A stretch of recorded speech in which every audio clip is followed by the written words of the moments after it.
Jarri uffata aadaa uffatanii jarri dhiiraa sagala dura waliin dura waliin akkuma jiranutti uffata aadaa jarri uffatan achi booda jarri dubartootaa gadhiisanii jarri dhiiraa immoo waliin galtu booda achuma dhaabbattu jechuudha.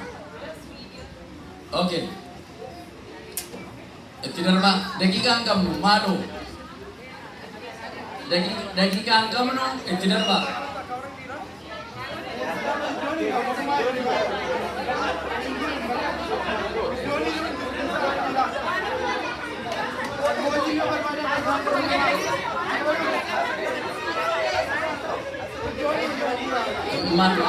Ila namni kau barbaadan please namni kau barbaadan hundi dhigeessan isa amma taayimiidha kaalcharii kana wajjiniini.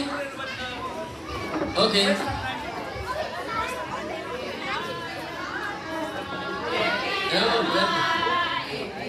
Uffata aadaa kan uffatan kottaa keessa galaa hundi dhigeessan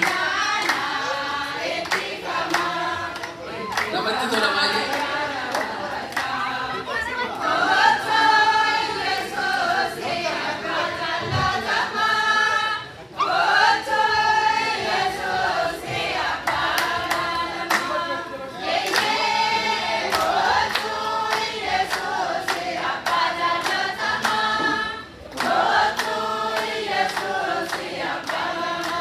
Jarri teellaa tartan gottaa galaa yaadannoo kana keessa.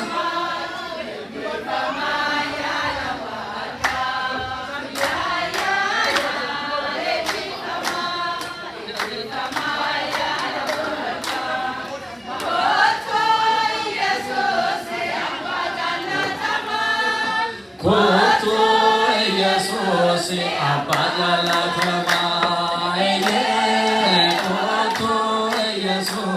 apa jalatama kootu Yesuus apa jalatama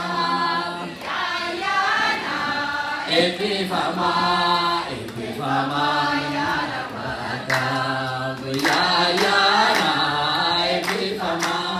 epifama yana pada kootu Yesuus apa jalatama kootu Yesuus apa jalatama kootu Yesuus apa jalatama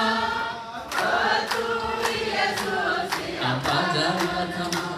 Tole hedduu galatoomaa hedduu bareedduu akarraa waggaan nu haa ga'u.